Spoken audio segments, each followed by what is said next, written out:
سلام، چطورین؟ امروز یه راز خیلی خوشگل براتون دارم. میخوام به زیبایی صورتت برسی. اونایی که دغدغه دارن صورتشون گونه داشته باشه، خطوط پنجه کلاغی کنار چشماشون برطرف بشه، چینی چروک صورت بره و لکه‌های صورت برطرف بشه.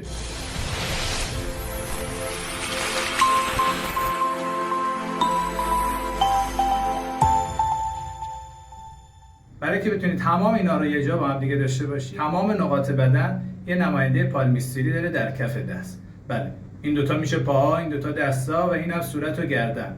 وقتی به این صورت جلوی خودت قرار میدی، سمت راست دستت میشه سمت راست صورت، سمت چپ هم سمت چپ. دست راست رو قرار بدی باز به این حالت. روزانه 5 دقیقه سر انگشت شستتون رو روی تمامی سر انگشتانتون به این حالت ماساژ بدید. دو تا دست رو با هم انجام بدید تا دو طرف صورتت با هم دیگه خوب بشه.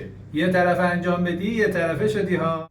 اگر از این پست خوشت اومد، برای دوستات ارسال کن، ذخیره کن، هر سوالی داری تو کامنت بنویس. دوستتون دارم. سلامتی از آن شما.